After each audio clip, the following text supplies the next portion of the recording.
이제 수능 시험이 얼마 남지 않았습니다.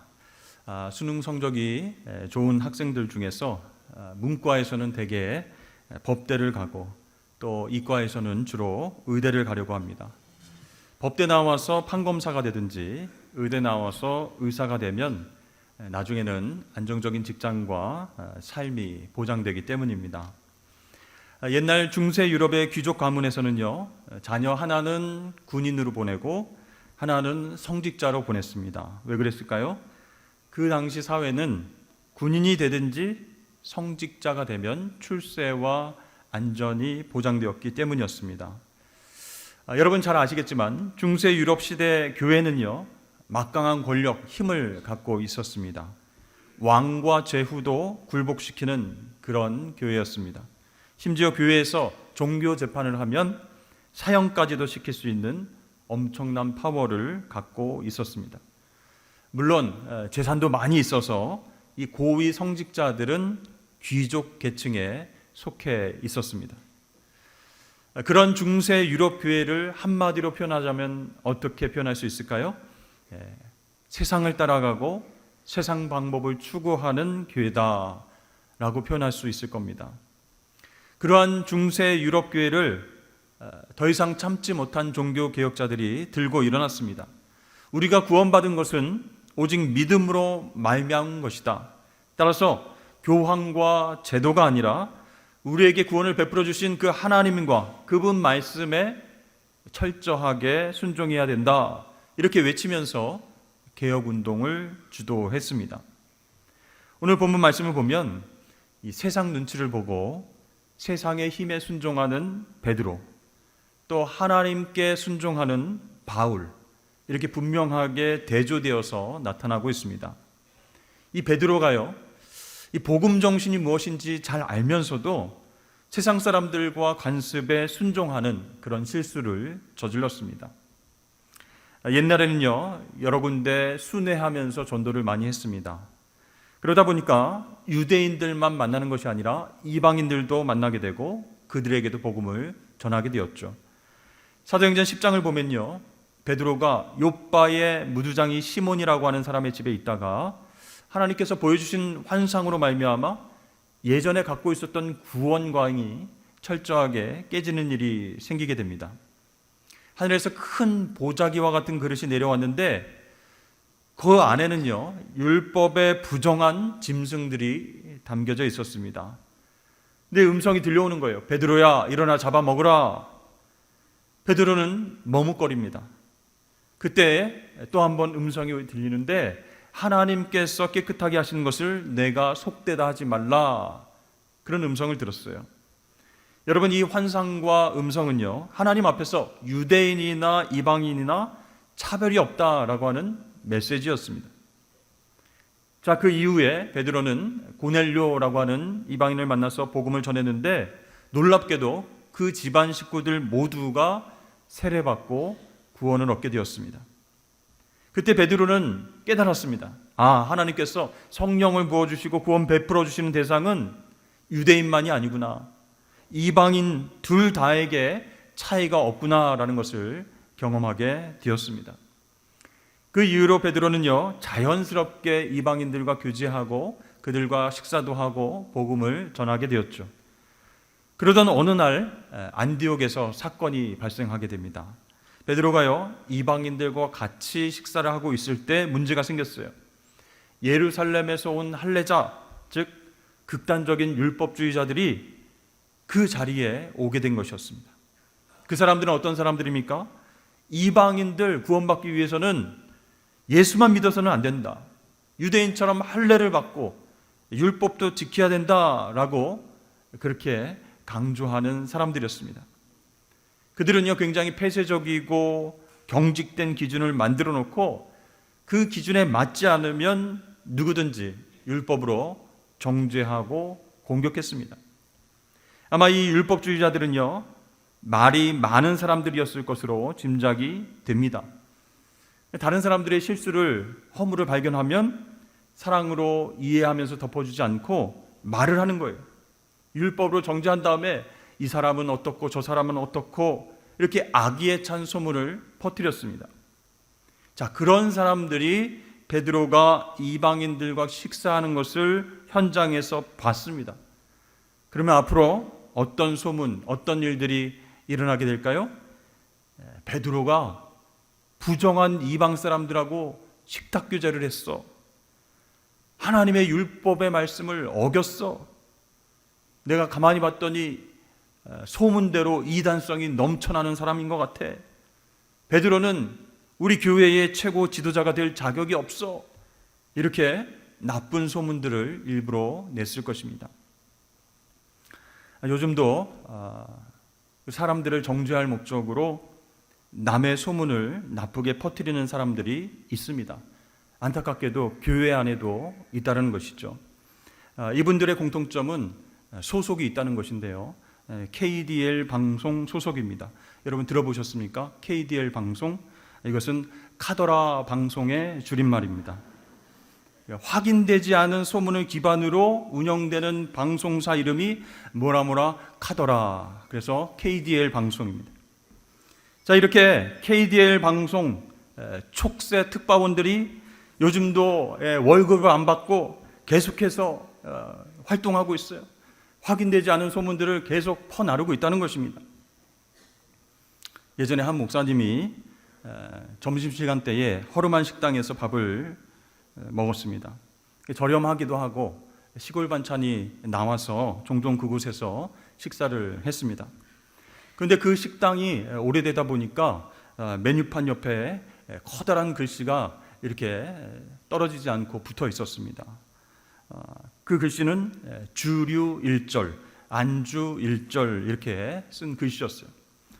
근데 어떤 사람이 그 큰 글씨 아래에서 식사하고 있는 목사님을 보고요, 대낮부터 한 목사님이 술안주를 시켜서 밥하고 술을 같이 먹었다더라 이렇게 소문을 내버린 거예요.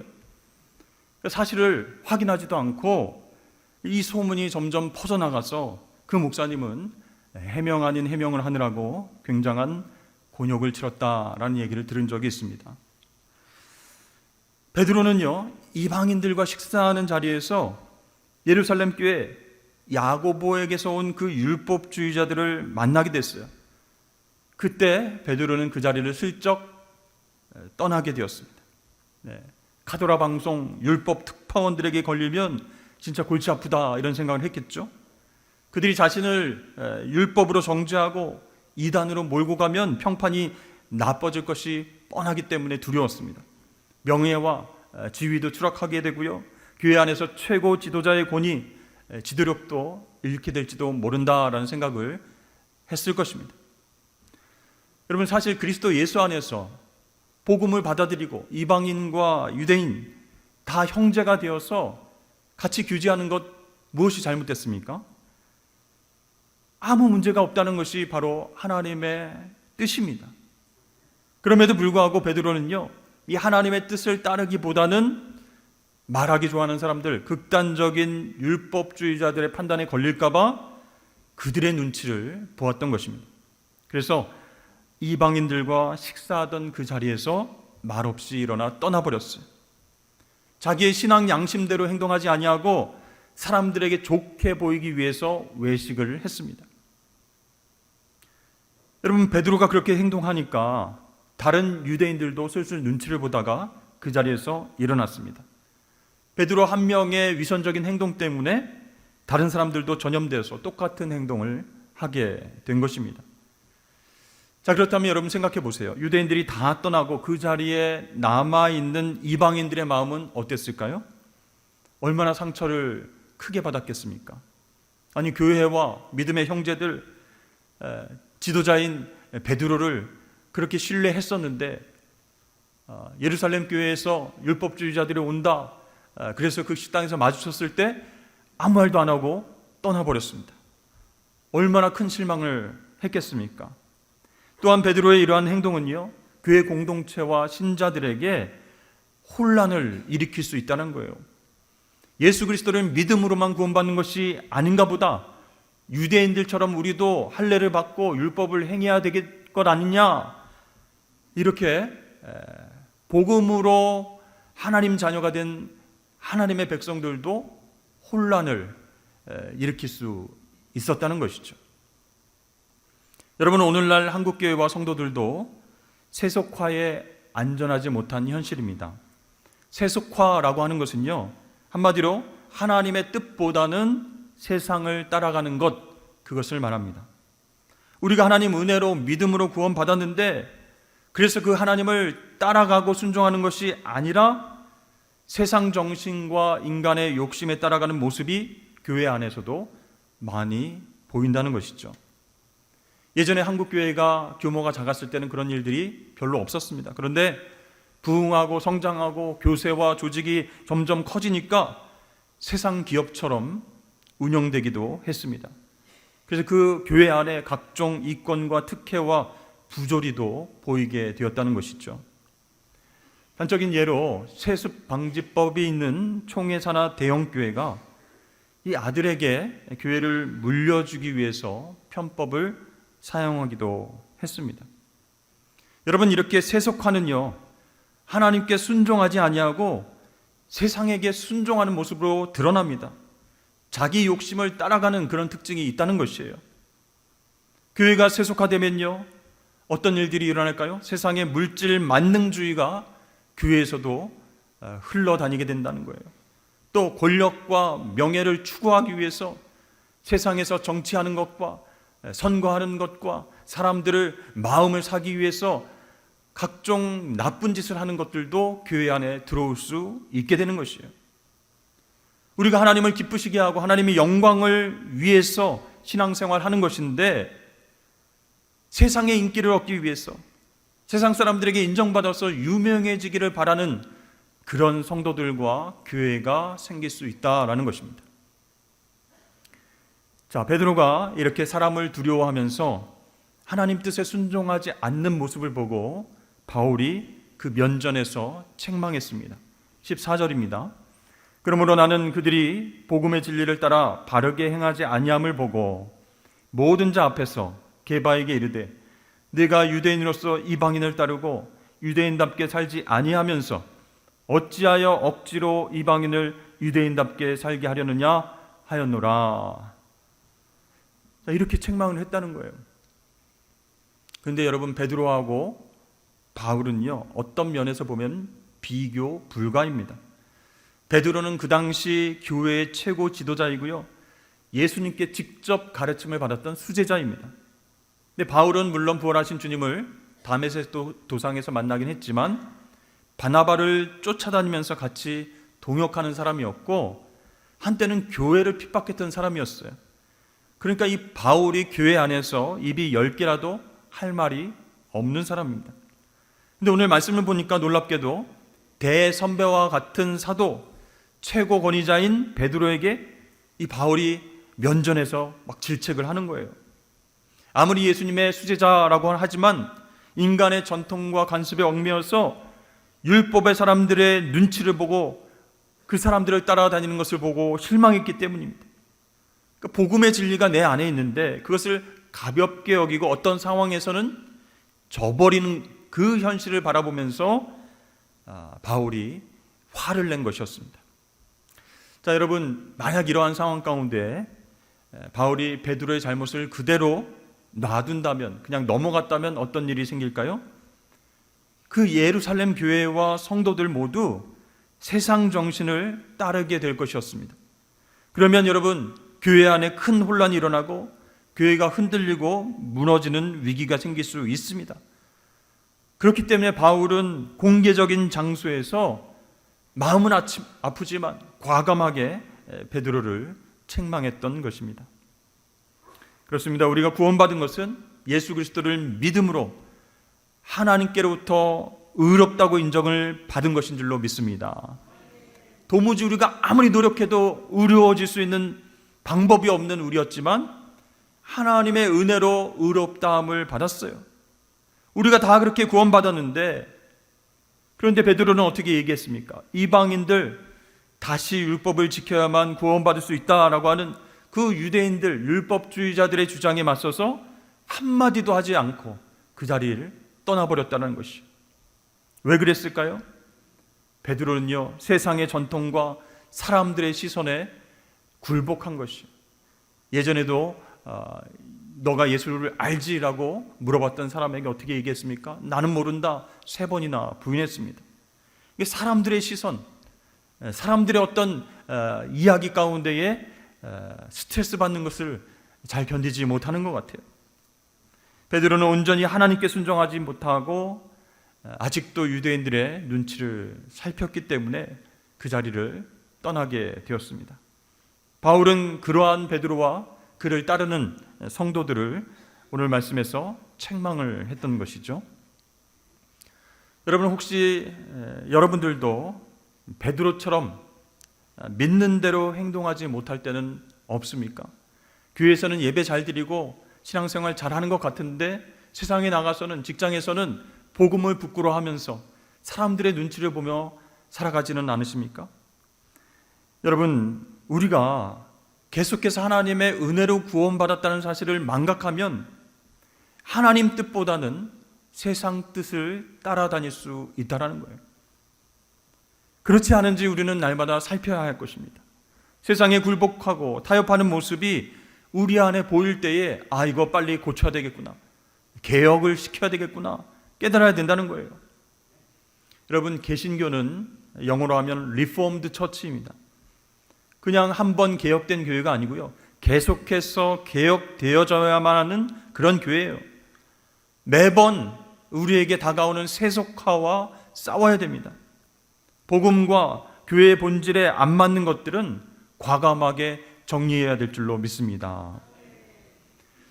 16세기 종교개혁이 일어났던 그 시대에 장 깔뱅은요, 부패한 로마 가톨릭 교회에 맞서는 교회를 개혁교회, 리포엄드 처치라고 이름 붙였습니다. 그 개혁을 위해서 교회 안에 4개의 직분을 세웠습니다. 목사, 교사, 장로, 집사. 목사는 어떤 사람입니까? 말씀을 전하고 교회를 다스리는 역할을 감당한 사람이었습니다. 교사는요, 오늘날 교회 학교의 교사가 아니라 하나님 말씀을 교인들에게 또 자녀들에게 전하는 신학을 전공한 사람들이었습니다. 장로는 어떤 사람들이었습니까? 목사와 함께 치리와 권징을 감당했는데 오늘날처럼 항존직이 아니라 1년 임시직이었습니다. 집사는 어떤 사람이었습니까? 제네바시 소속병원과 복지시설 교회에서 봉사하는 그런 사람이었어요. 공통적으로 하나님 말씀을 잘 알고 있는 사람들을 4개의 직분을 주면서 그렇게 일들을 감당하게 했다는 것이죠. 그 4 직분자로 하여금 세상을 하나님의 말씀으로 변화시키고 교회를 새롭게 하는 그런 도구로 삼았다라는 것이에요. 여러분, 교회는요, 사람들의 모임입니다. 죄성이 있는 사람들이 모이는 곳이에요. 그래서 매번 우리가 하나님의 말씀, 하나님의 뜻을 따르지 않는다면 그 순간부터 세상과 똑같은 아수라장으로 변하게 된다는 것이에요. 어떤 교회는요, 그 교회 속에 어떤 직분을 내세워서 서열화하기도 하고 권력화하기도 하고 계급화해서 힘을 쌓는 교회도 있다는 것이에요. 여러분, 그렇게 해서는 안 되는 것이에요.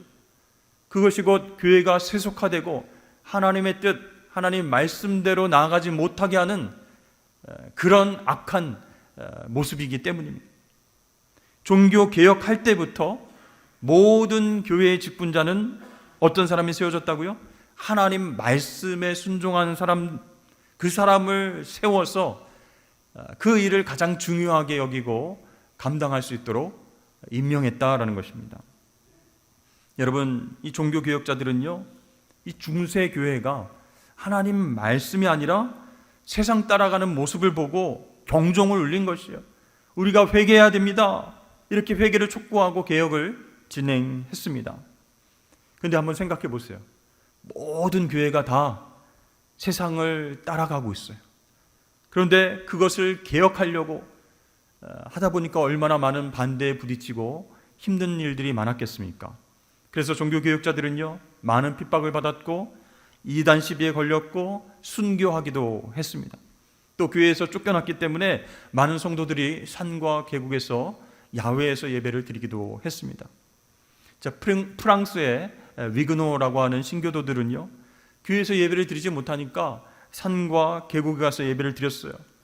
내 군대가 출동해서 잡으러 올까봐 한 사람이 산꼭대기에 올라가서 양산을 쓰고 있습니다. 이렇게 양산을 펴고 있으면 괜찮다는 뜻이고, 양산을 접으면 군대가 우리를 잡으러 오니까 피하라, 그런 뜻이었어요. 여러분, 그런 어려움과 핍박 속에서도 하나님 뜻에 순종하면서 신앙을 지켜냈고 종교 개혁을 위해서 애썼습니다.